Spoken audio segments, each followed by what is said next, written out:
É noite do dia 16 de abril de 1917 e uma grande quantidade de pessoas com lanternas se reúne na estação Finlândia em Petrogrado, que hoje é São Petersburgo. De repente, um homem desembarca do trem e começa a falar para todos que estavam ali. И пусть бешенствует буржуазия, пусть хнычут дрянные душонки, наш ответ, товарищи рабочие, будет таков. Тройная бдительность, осторожность и выдержка. Все должны быть на своем посту. Помните, товарищи рабочие, у нас только один выход – победа! Ибо другой выход – смерть не к лицу рабочему классу. Assim começou a ascensão ao poder de um dos grandes líderes do século XX na Europa, Vladimir Ilyich Ulyanov, mas conhecido popularmente como Lenin. Suas palavras ressoaram entre o povo russo, marcando o início de uma jornada que transformaria para sempre a história da Rússia. Lenin seria tanto admirado quanto temido, deixando inclusive uma marca duradoura no país. Nascido durante o Império Russo czarista, Lenin viveu grande parte de sua vida fora do país, passando por diversos países europeus, incluindo a Suíça, Alemanha, França, Áustria e Reino Unido. Durante seu tempo no exílio, ele continuou seus escritos revolucionários e manteve contato com outros ativistas.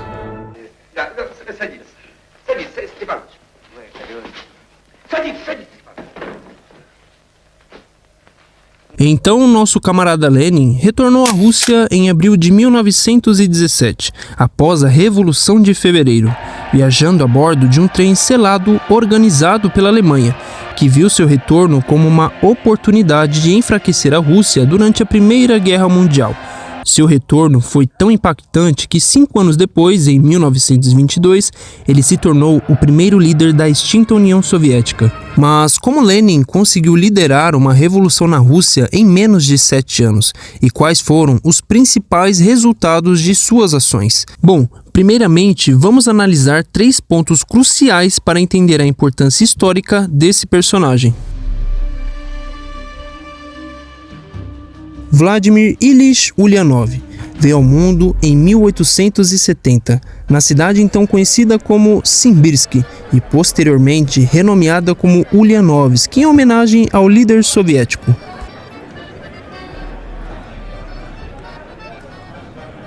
Embora ele vivesse em uma família claramente privilegiada, desde cedo Lenin demonstrava uma personalidade rebelde. No entanto, um evento em particular foi crucial para despertar sua mentalidade anti-imperialista, que foi a execução de seu irmão mais velho, Alexander.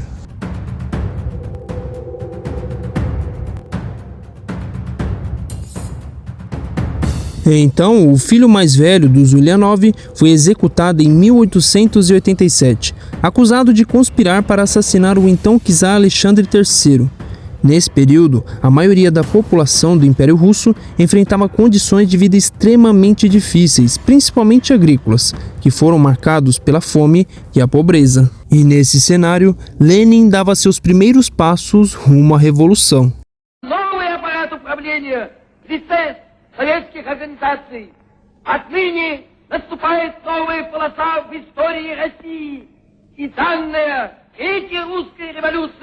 Должна будет в своем конечном итоге привести к победе социализма.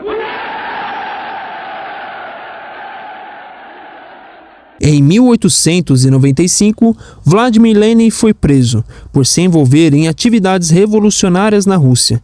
Ele distribuía propaganda social-democrata, com o objetivo de organizar trabalhadores e divulgar ideias marxistas. Essas ações foram consideradas perigosas pelo regime czarista e eram contrárias às leis do país na época, que reprimiam qualquer tentativa de incitar revoltas ou espalhar ideias revolucionárias. Após mais de um ano de detenção, Lenin foi libertado, mas foi forçado a passar mais 3 anos no exílio, na remota Sibéria. Já no ano 1900, Vladimir Lenin fugiu para Genebra, na Suíça, onde deu início ao seu primeiro grande projeto com outros social-democratas, o jornal Iskra. O objetivo da publicação era coordenar o movimento social-democrata russo a partir do exterior, promovendo debates ideológicos e organizando o movimento revolucionário. O Iskra foi fundamental para a formação do Partido Operário e para promover a conscientização política. O jornal era distribuído clandestinamente entre trabalhadores e simpatizantes da causa socialista na Rússia. Durante seus anos de exílio, Lenin tinha a companhia de sua esposa, Nadezhda Krupskaya, que estava alinhada com suas ideias revolucionárias. O casal defendia os princípios marxistas desenvolvidos pelo alemão Karl Marx. Mas foi só em 1903 que Lenin começou a se destacar politicamente ao desempenhar um papel importante no segundo congresso do Partido Operário Social-Democrata Russo, realizado em Londres, onde ele estava vivendo temporariamente na época. O objetivo do congresso era unir todos os soviéticos que se opunham ao czarismo e ao capitalismo, mas ele acabou expondo uma divisão interna, criando duas facções distintas dentro do partido.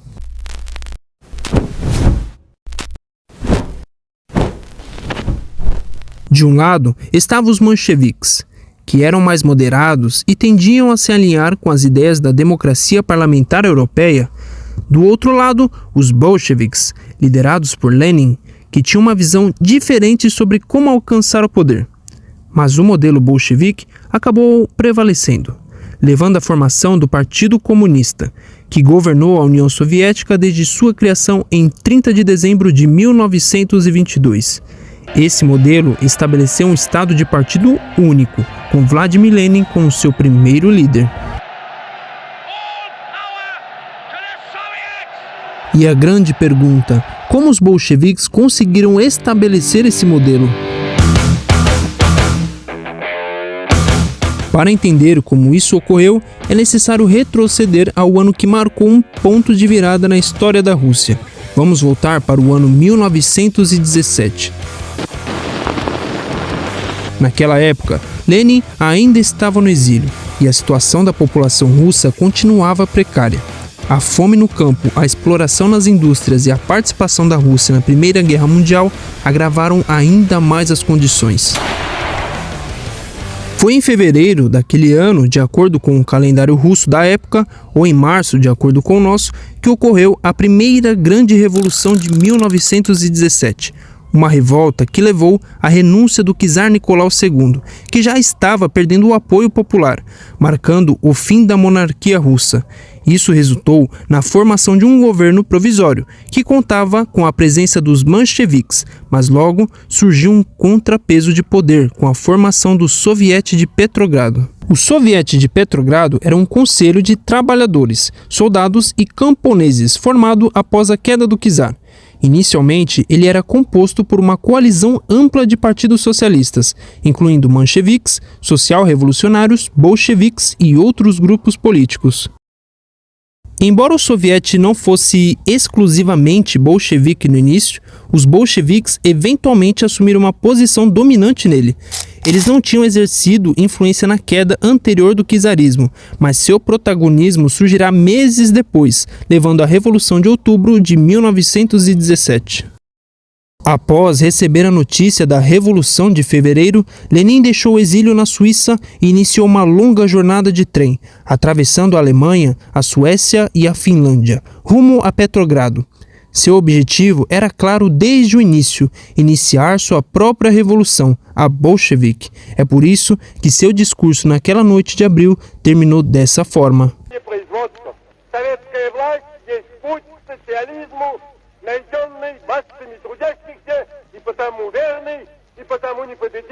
Foi dessa maneira que em outubro, segundo o calendário russo da época, ou em novembro, conforme o nosso, aconteceu a segunda grande revolução, o governo provisório.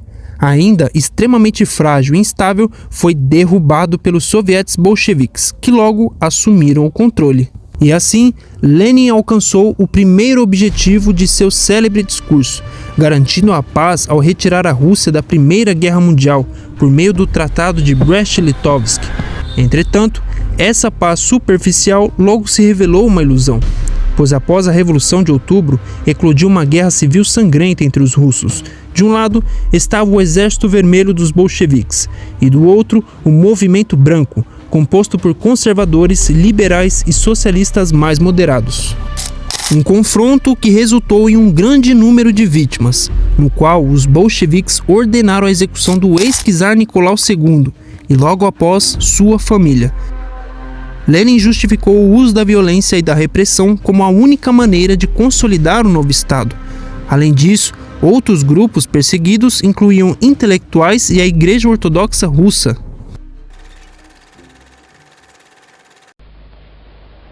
Товарищи, рабоче-крестьянская революция, о необходимости которой все время говорили большевики, совершилась! Depois de uma longa luta ao poder, o Exército Vermelho finalmente saiu vitorioso e a União Soviética foi estabelecida em 1922, sob a liderança de Vladimir Lenin.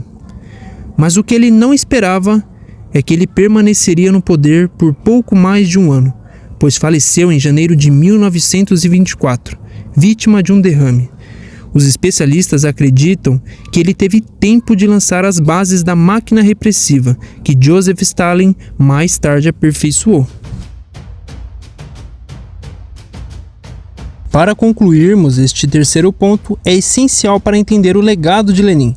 Ele queria globalizar a Revolução Socialista. Basta prestar atenção no final do seu famoso discurso. É importante lembrar que a política de Lenin era fundamentada nas teorias marxistas.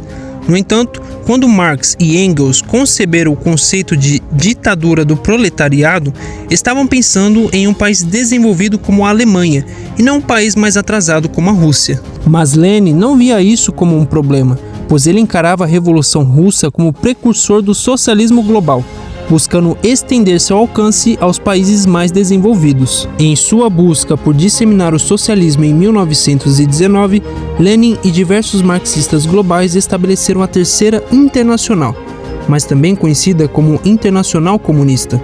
Contudo, o empreendimento de expandir o socialismo não obteve êxito. Lenin não alcançou a expansão almejada do socialismo naquele período, mas estabeleceu os fundamentos para o surgimento da União Soviética. O país se tornou uma superpotência que competiu pela hegemonia global e ampliou sua influência ao longo dos próximos 70 anos.